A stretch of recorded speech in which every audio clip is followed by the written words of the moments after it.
go through different times and situations in our life which actually discourage us.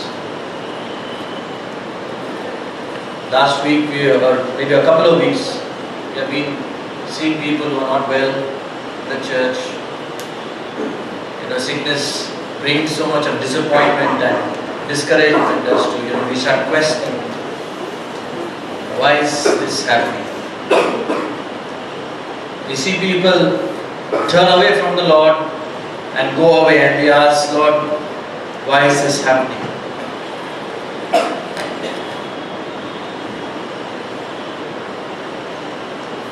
And just like you said, right, we are sharing. It's not easy for us to just say it is well with my soul.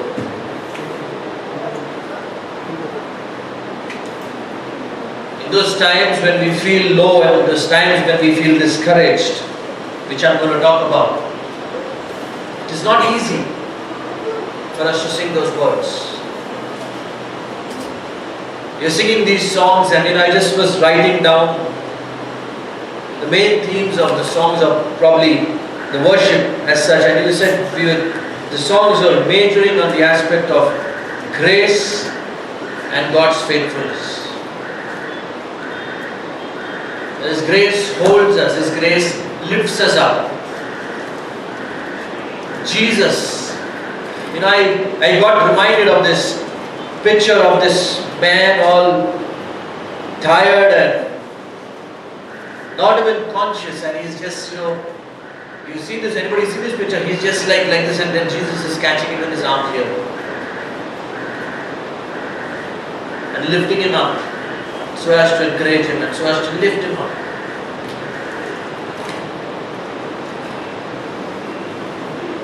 And I got reminded of that time when there was a storm and Peter was in that boat and Jesus was walking on water and coming, and Peter looked up to Jesus and said, if it is you, let me walk to you. And he walked, and he almost walked for some time, and then when he seen the storm all around, he just started sinking. The Lord just stretched out His hand and picked him up and said, why, you of little faith? Why did you remove your focus off me? Why did you remove your focus off me? Or in that boat when the storm was there and the disciples saying, Lord, don't you care for us? Don't you care? You're sleeping on that cushion, don't you care? And Jesus comes and gets up and just says, hush to the winds. I don't think that hush was to the winds alone. That hush was for the people in the boat as well. It's easier for Jesus to say hush to the storms. How much more it would have meant when He said hush and it went and touched the soul of that man or that woman. How much more would that hush mean to us when we go through it, that Jesus says, be still and know that I am God.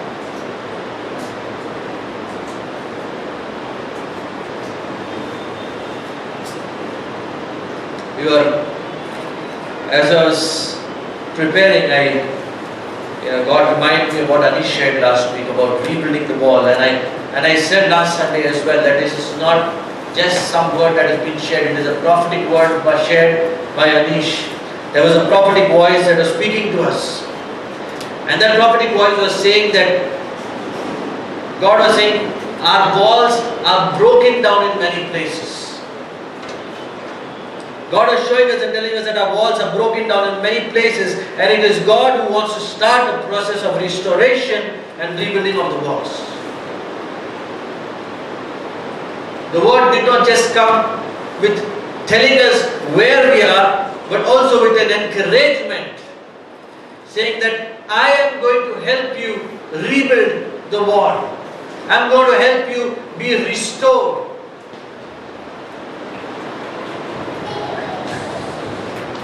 And there were three areas in particular that Anish spoke about. He spoke about deception, discouragement, false accusations and threats.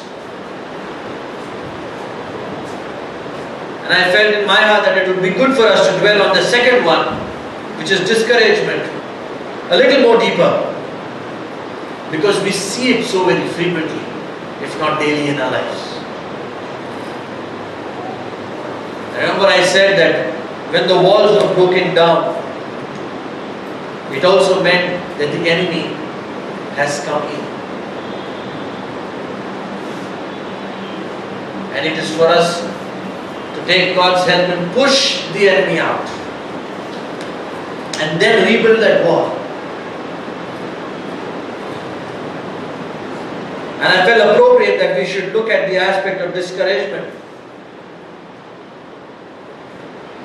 So that as we start building the wall, it will be God who's motivating us in the first place and taking away the discouragement that is already there in our hearts, that the wall has broken down.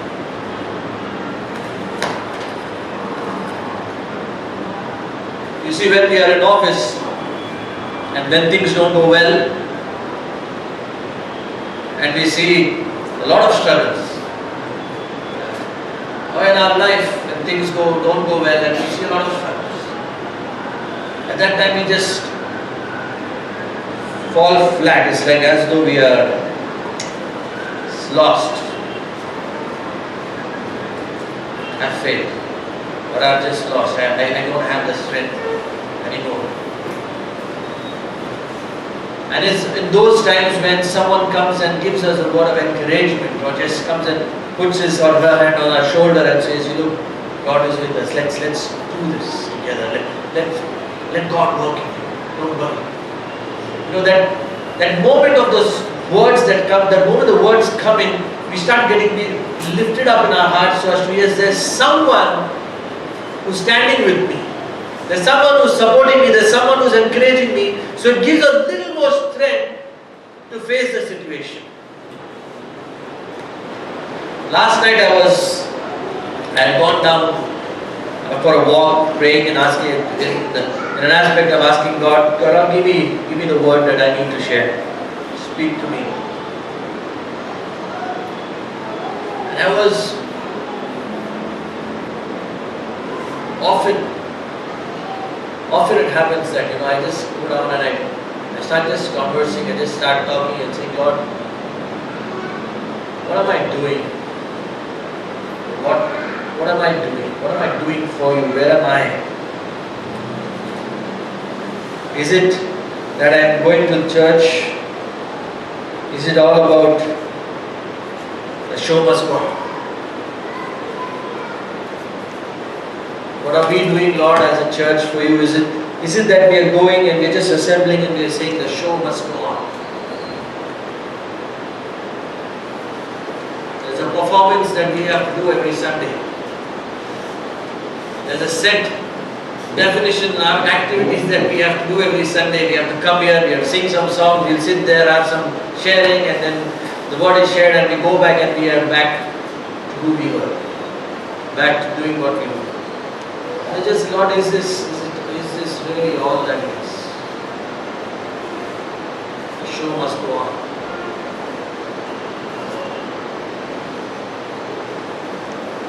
Where, Lord, is that? Where is the meaning in this?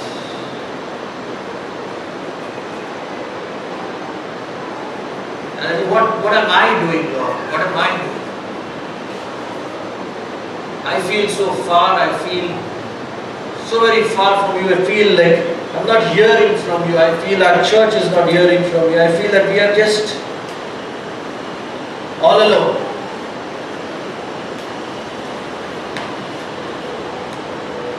And I got reminded of everything about my past, and I was like,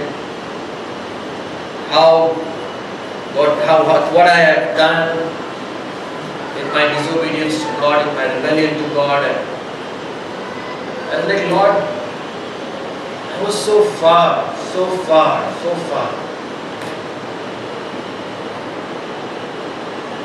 I just kept thinking how much I have failed, how much I have just not really experienced God in the way I should experience Him.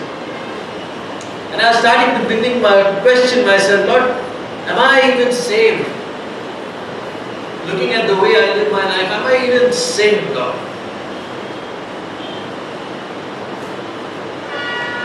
Why am I not on fire for you? Why am I not so very consumed by doing things for you that I just see myself month on month, year and year, and I just see I don't see myself going much further, Father.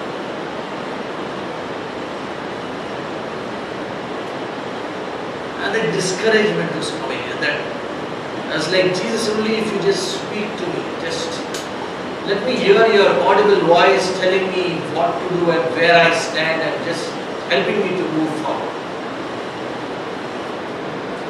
I'm frustrated, I'm irritated, I'm tired, I'm lonely, and I need you, Lord.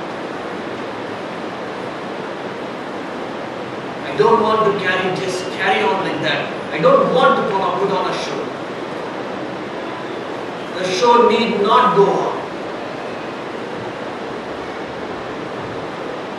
Why am I performing well? For whom am I performing?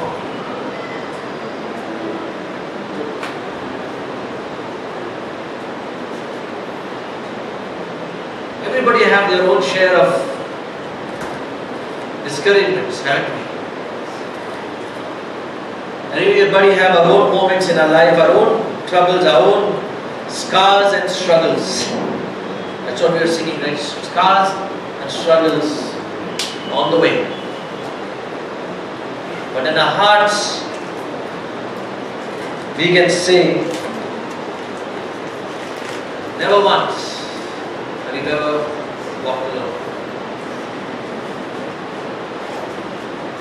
I'm sure each one of us here has experienced this aspect of discouragement in our life. It continues to experience the aspect of discouragement.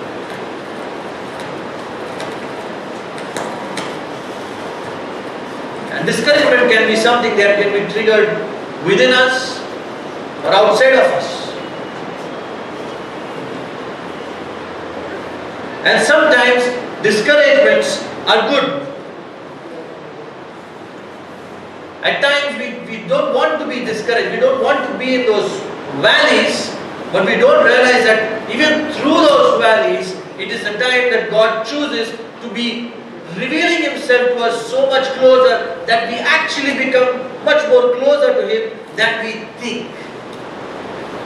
There was a pastor when we had gone to Australia, we had gone to Hillsong's church, and there was a pastor from the US who had come to preach there.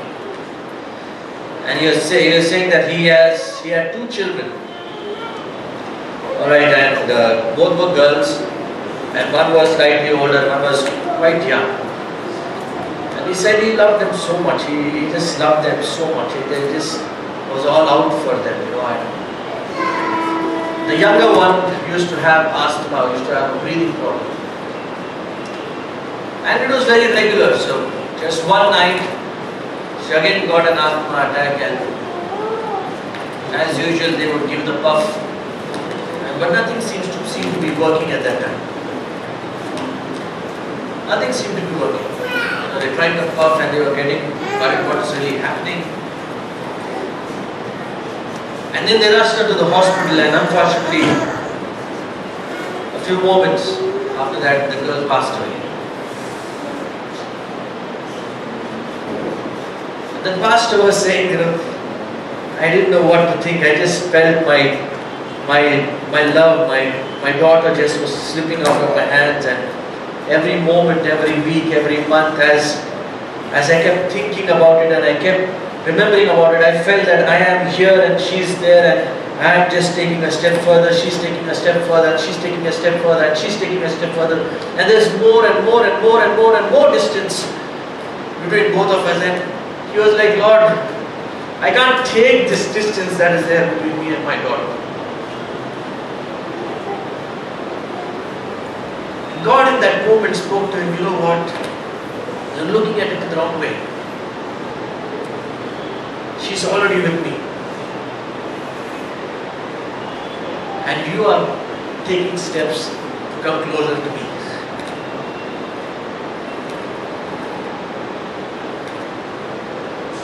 As you grow older, you're not going further away from her. You're actually walking closer to her, because then you will be with me and you will be with her again.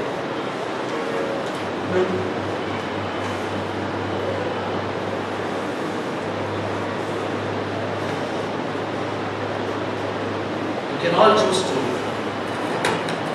look at our discouragements and feel that it is only for something that pulls us down or breaks us. But at times God uses those situations to bring us closer to Him, to understand Him much more better.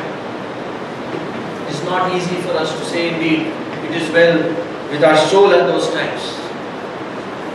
That is the challenge that God calls us for.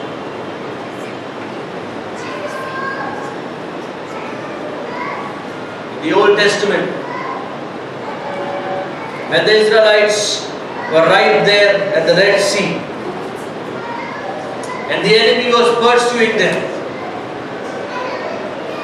and God told Moses, stretch out their rod on the sea, and the sea parted, and they walked on dry land. So the faith that was expected out of the Israelites was a faith that they could see something that the waters have parted, and that was like two walls, and they were walking on dry land.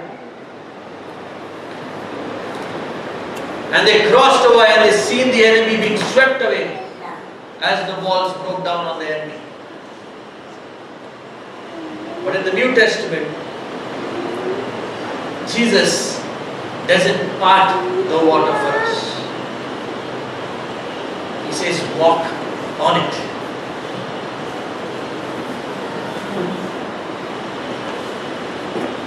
Jesus lifts us up and expects our faith to be lifted up so much that He says, I'm not going to part the water for you anymore.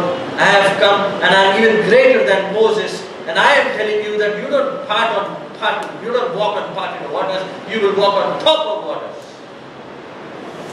Amen? You and I have been called in these times when we see discouragement not to just sink in, but to walk on top of those waters, knowing that as long as we focus on our Lord Jesus, we will not sink.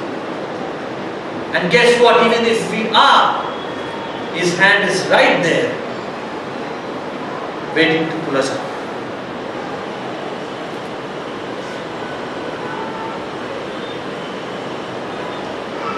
Crystal McDowell says this, the valleys are necessary for us to grow up in the Lord. The valleys are necessary for us to grow up in the Lord. But I also want to add here and say that undealt discouragement and which living in discouragement for long times can lead us into depression. And that is not how God wants it to go. Joyce Meyer says, depression begins with disappointment. Discouragement begins with disappointment. When disappointment festers in our soul, it leads to discouragement. So depression begins with disappointment. When disappointment festers in our soul, it leads to discouragement. So it starts with being disappointed and disappointed and disappointed, and when you live in your disappointment for far too long, you get discouraged. And when you get discouraged for far too long, and you live in that discouragement for far too long, you end up being depressed.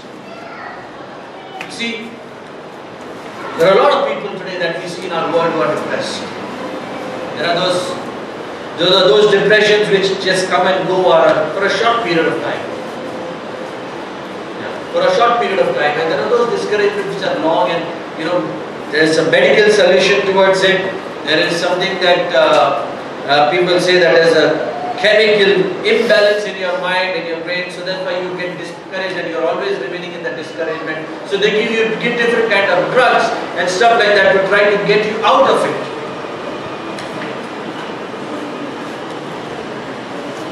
But not everything is related to this chemical imbalance. Not everything is related to this chemical imbalance. I believe that discouragement is one of the major reasons. as we live longer in it, that we end up being depressed.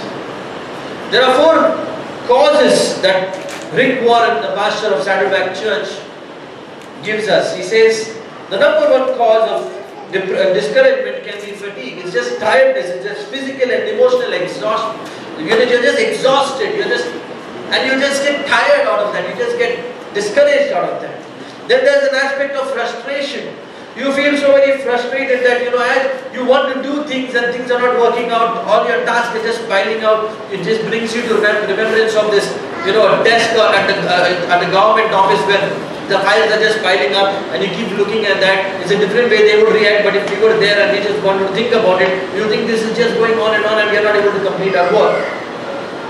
And you get frustrated, you get irritated, you don't know just what to do. Right? There's another aspect of failure. There's an aspect of failure that makes us discouraged. And I think we all fail. We all fail and we all go through those times of why am I failing? Why can't I just get over this?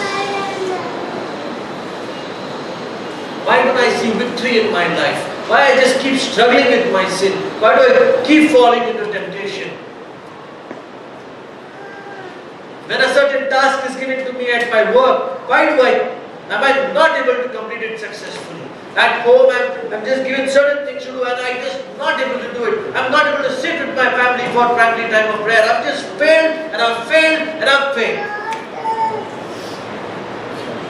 And when I look at my failures, as I shared about what I had experienced last night, as I look at those failures and I keep thinking about it, it's only disappointment, discouragement. And I'm afraid if I start living in that feeling for very far too long, you will find me in the valley of depression.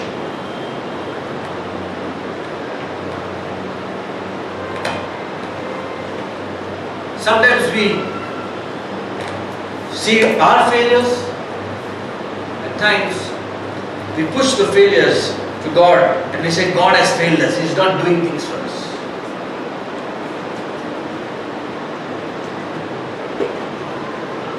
And it's so very important to understand these aspects or the causes of discouragement that we need to deal with. And the last one that he talks about is fear. The fear of criticism. What will they think? The fear of responsibility. What if I can't handle this? The fear of failure. What if I blow it? All these things can cause discouragement in our life. I want us to look at the life of David. Poor fellow. Whenever we want to discuss anything good or bad, we always end up at David. Right? We look at David and we want to say something nice about it. Look at David. The Lord is my shepherd. And we say he was discouraged. And we look at David. See how he did. When we look at sin, look at David. What he did. It's like David must be thinking in heaven, what these guys don't have anybody else but about me to talk about. He's given all the reasons for us to have a proper Bible study, right? But when you look at David and he is, even after David had been the anointed king and chosen by God, he still had so much to run for his life, right? Some scholars believe that to basically say run for his life, he was almost for around 7 to 10 years, he was just running away from Saul, trying to save his life. David grew frustrated from his constant running and hiding, having to live in caves and living always in hiding. Often, what he could only see, take help from his men, and sometimes his men were against him. And you just imagine this king that God had chosen and appointed to be, till he became king, and he was so much on the run and so much just hiding here, hiding there, and at the same time we are made to believe that God was with him.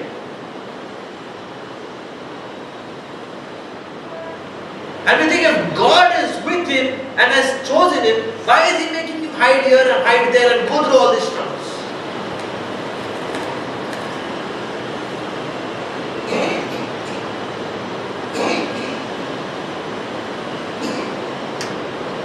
And we look at how Saul was just chasing David in an aspect to wait to just kill him. Whenever he could get a chance, he would say, What would you say to God? If we were in David's position, what would you say to God? What would we be thinking? And we would probably just start questioning God. We just say, God, are you really concerned about me?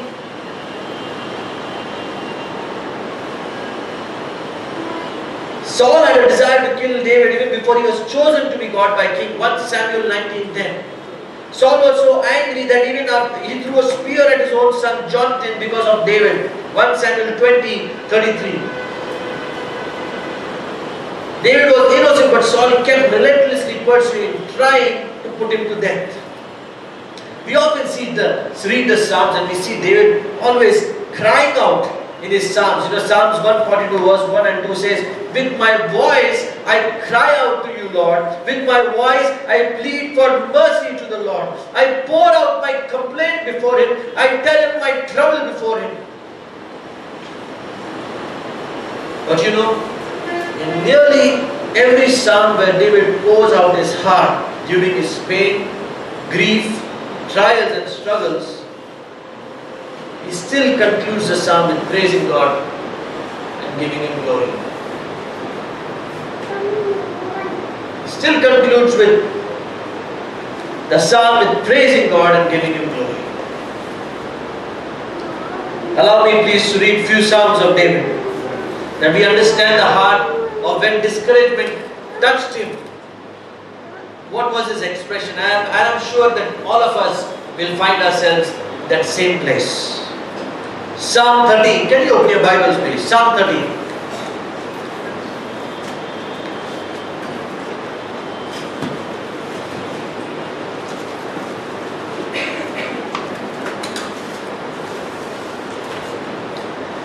How long, O Lord, will you forget me forever? How long will you hide your face from me? How long must I take counsel in my soul and have sorrow in my heart all the day? How long shall my enemy be exalted over me? Consider and answer me, O Lord my God. Light up my eyes, lest I sleep the sleep of death. Lest my enemy say, I have prevailed over him. Lest my foes rejoice because I am shaken. But I have trusted in your steadfast love. My heart shall rejoice in your salvation. I will sing to the Lord because He has dealt bountifully with me. And I would assume that in my thinking, probably there would have been a gap between 4 and 5, verse 4 and 5. But it doesn't seem anywhere there. You see, even as David was expressing his frustration and saying, how long, Lord, how long? But he is reminding himself in the end that after I finished my complaining, I have trusted in your steadfast love. Rather, he is reminding him and he is reminding God, I have trusted in your steadfast love, O God. I will sing to you. Psalm 22. My God, why have you forsaken me? Why are you so far from saving me? From the words of my groaning. Oh my God, I cry by day, but you do not answer. And by night, but I find no rest. Yet you are holy, enthroned on the praises of Israel. In you our fathers trusted. They trusted and you delivered them. To you they cried and were rescued. In you they trusted and were not put to shame. But I am a worm and not a man, scorned by mankind and despised by people. All who see me mock me. They make their mouths at me. They wag their heads. He trusts in the Lord. Let Him deliver him. Let Him rescue him, for He delights in him. See, he's just pouring out his complaint, saying, Lord, how long will you forsake me? Look at me. Look at me. It was just like my cry last night. How long will you not speak, Lord? How long will you not speak? I'm waiting. Just speak. Why do I feel like I'm alone out there or out here, that there is nothing or no one with me? Psalm 28. To you, O Lord, I call, my rock, be not deaf to me. Isn't David very clear in his expressions of his discouragement?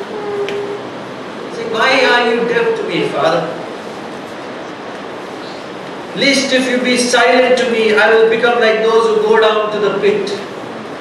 You are the voice of my pleas for mercy. When I cry out to you for help, when I lift my hands towards your most holy sanctuary, do not drag me off with the wicked, with the workers of evil, who speak peace with their neighbors while evil is in their hearts. Give to them according to their work and according to the evil of their deeds. Give to them according to the work of their hands. Render them their due reward. Because they do not regard the works of the Lord or the works of His hands, He will tear them down and build them up no more. Blessed be the Lord, for He has heard my voice, heard the voice of my pleas for mercy. The Lord is my strength and my shield. In Him my heart trusts, and I am helped. My heart exults, and with my song I will give thanks to Him. The Lord is the strength of His people. He is the saving refuge of His anointed. Oh, save your people and bless your heritage. Be their shepherd and carry them forever. You looked at the transition? He starts with complaint. He's saying, be not deaf to me. Alright? This is the same conversation with the same conversation with his God. He's saying, be not deaf to me. How long will you not hear my cry? And in the same conversation, he says, verse 6, blessed be the Lord, for He's heard the voice of my pleas for mercy. You see, what I see here is an expression of faith. Even though that crying, he's just saying, Lord, will you not hear my cry? I've been waiting for so long. And even we don't see really God has spoken in the psalm right now, his faith is, thank you for hearing my cry.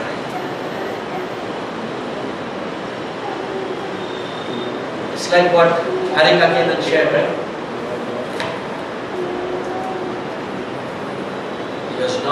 Rowan was not well and fever is high, and in the midst of that, Rowan is coming and saying, I must sing it is well with my soul.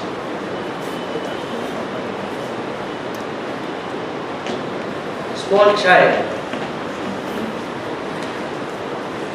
had an expression like that of David. Mama, sing, it is well with my soul.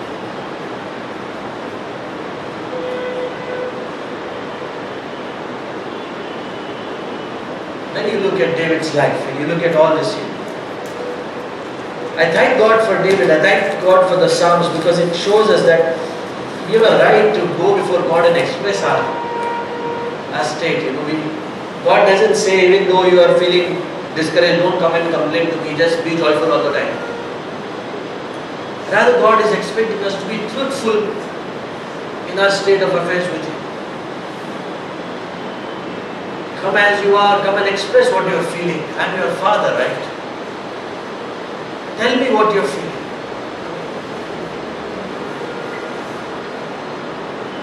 And David was very clear in expressing himself. He's like, where are you? Where are you? You're not hearing me. My enemies are surrounding me. They are doing this. Where are you? My body is, my bones feel weak. My flesh is all getting burnt. Where are you? But then we should always remember that he never ended like that. He never ended his prayer or his complaint like that. He reminded himself, Lord, your faithfulness.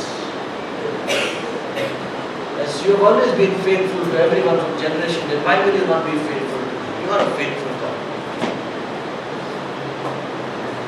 You are a holy God, you are a loving God. Because of what you have done and because of how I have seen how you are, I know you will rescue me. I know you will rescue me.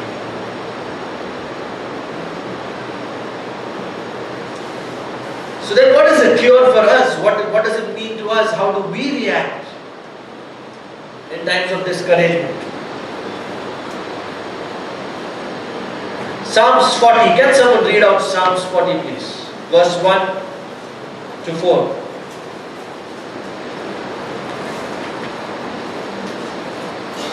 I waited patiently for the Lord, and He inclined to me and heard my cry. He brought me up out of the pit of destruction, out of the miry clay, and He set my feet upon a rock, making my footsteps firm.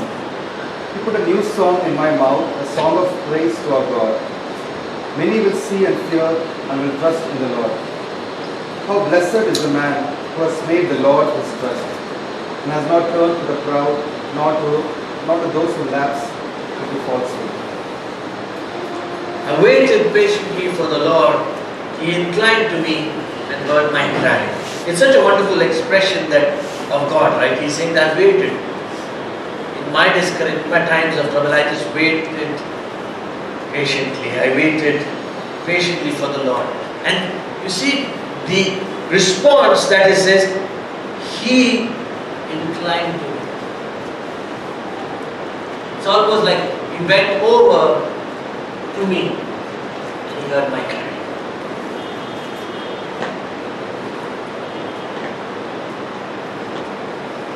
Psalms 121 says, I lift my eyes to the hills. From where does my help come? My help comes from the Lord who made the heavens and the earth. He will not let your foot be moved. He who keeps you will not slumber. Behold, He who keeps Israel will neither slumber nor sleep. The Lord is your keeper. The Lord is your shade and your right hand. The sun shall not strike you by day, nor the moon by night. The Lord will keep you from all evil. He will keep your life. The Lord will keep your going out and your coming in from this time forth and forevermore. You see, David's life was not a simple life, but he, in the midst of everything, he basically is saying, where does my help come from? But from God. So I will look to Him because He is my keeper. He is my help. Our first answer is to go to Him, not away from Him. Isaiah 40 verse 28. How many times do we read this, right? Have you not known? Have you not heard? The Lord is the everlasting God, the creator of the ends of the earth. He does not faint or grow weary. His understanding is unsearchable. He gives power to the faint, and to him who has no might He increases strength. Even youth shall faint and be weary, and young men shall fall exhausted. But those who wait on the Lord shall renew their strength. They shall mount up with wings like eagles. They shall run and not be weary. They shall walk and not faint. He's saying even though you may be youthful, you can still faint and you can still fall. But those, doesn't matter what your age is, but those young, old, who wait on the Lord patiently,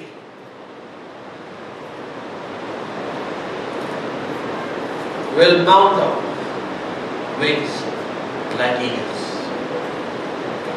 That means in the midst of that, because we have been waiting for Him, we can fly. We can fly through the wind and we can sail through it with least friction that we can experience.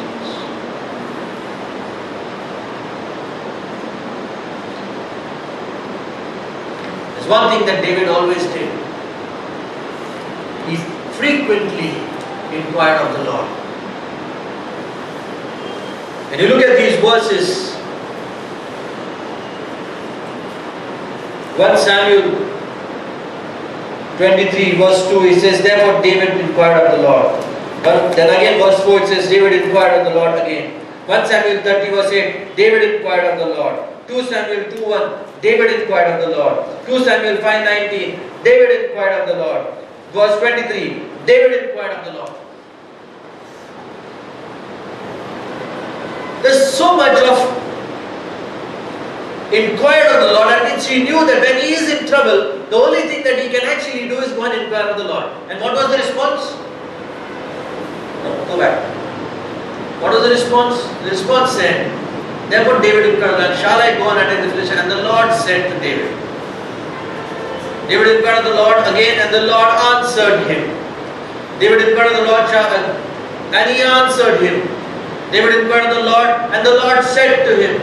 David inquired of the Lord, and the Lord said to David. And David inquired of the Lord. You see, it was always a conversation. It was always the Lord replied back. The Lord replied back because he knew that David needed an answer. I'm going to answer him.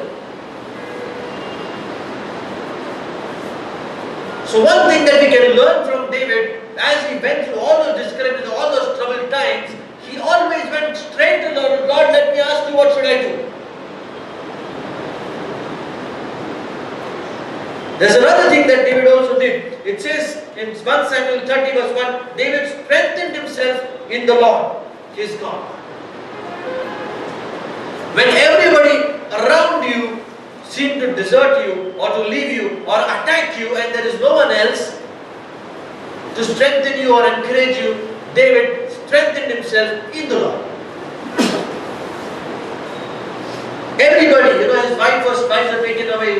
You can read this later. 1 Samuel 30 verse 1 to 6. It says how his 2 wives were taken captive and everybody in the camp were, very irritated. They wanted to even stone him. And then it wonderfully says, but David strengthened himself in the Lord his God. The Lord his God. The Lord his God.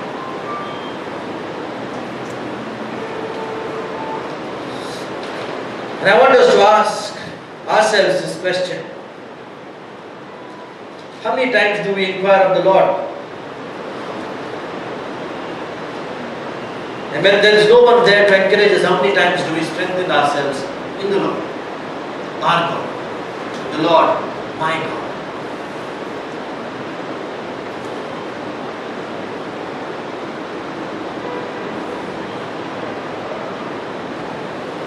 See, Jesus has come to take away our burdens, isn't it? It is said by someone, for every discouragement has been allowed to come to us. Please hear this. For every discouragement has been allowed to come to us in order that through it we may be cast in utter helplessness at the Savior.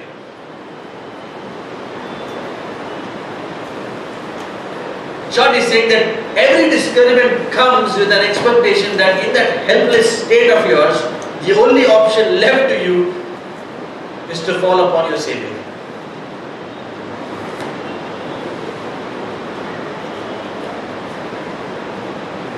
Chuck Swindoll says this: a teardrop on earth summons the King of Heaven. The teardrop on earth summons the King of Heaven. Your tears are not ignored. Our tears are not ignored. The King of Heaven is watching us. He's looking at us. And it will not be unaccounted for.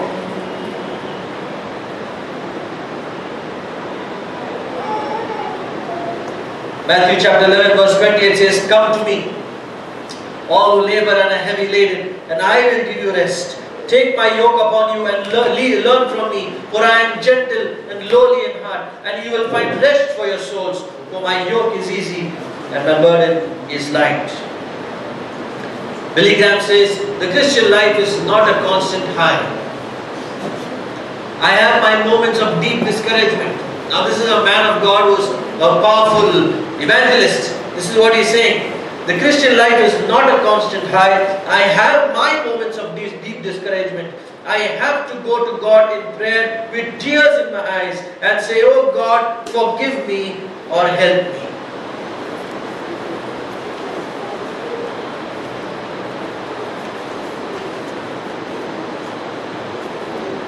You know what? I can have a lot of questions. We all can have a lot of questions. And even though I would love to say the Word of God is the answer,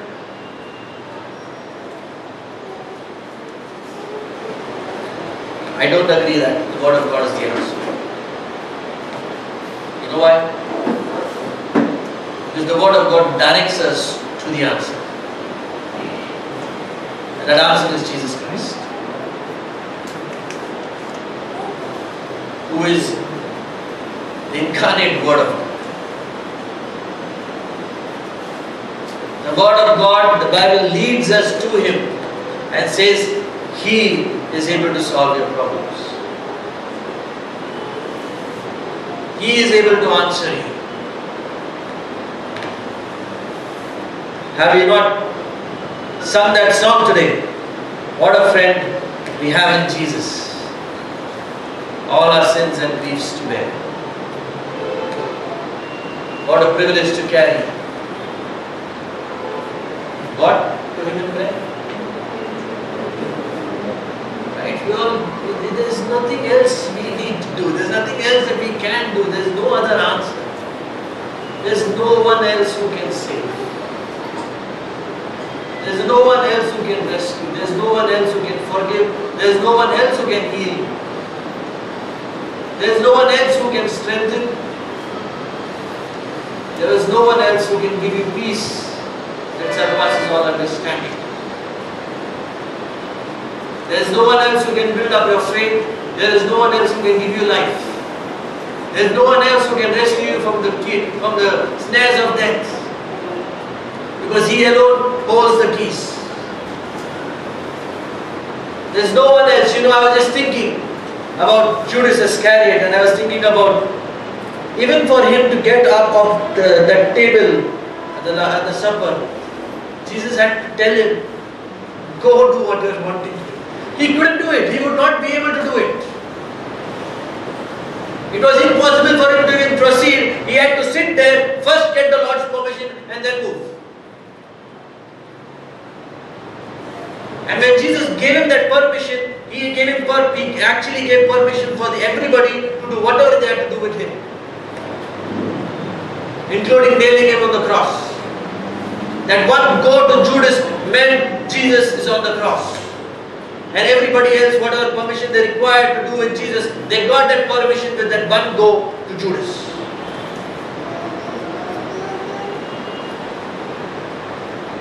And as Peter was talking with Jesus, Jesus said to him, Satan has asked me to sift you like wheat. You see, nobody can, even Satan could not do anything to Peter without first asking permission from Jesus.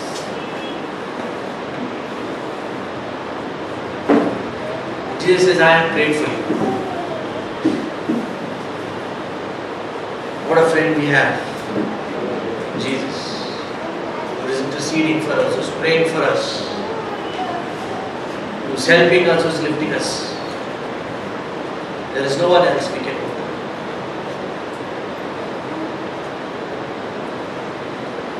God's word reorients our priorities under His Lordship.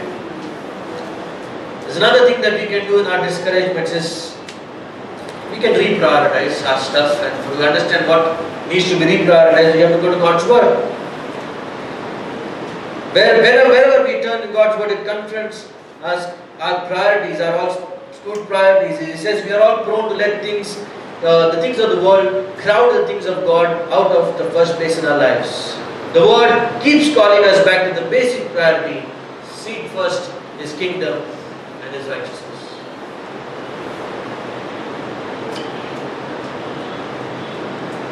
Warren Wiersbe says the remedy of discouragement is the word of God. When you feed your heart and mind with this truth, you regain your perspective and find renewed strength. It is in Jesus that we find the remedy. It is in His word that we find direction. And finally, when we are tired and have fatigue, we need to rest. Take a break. Go on a holiday.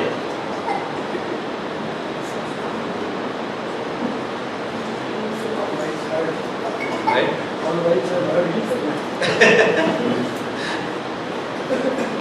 So fatigue and all is something that we need to take a break. We just can't. Our bodies need rest. And I just think that with what I've shared to you.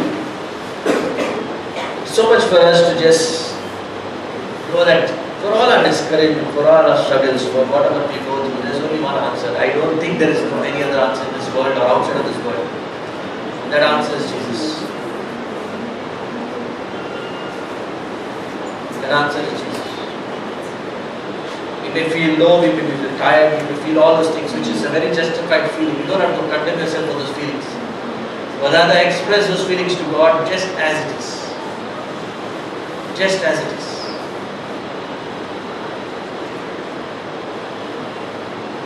But remember, remind yourself about how faithful God is. The grace of God is sufficient for you. And that He can bring you out. He's the only one. Amen? Can I call Aaron to just sing, Hide Me Now, Under Your Wings, and after that we'll go with the announcement. So if you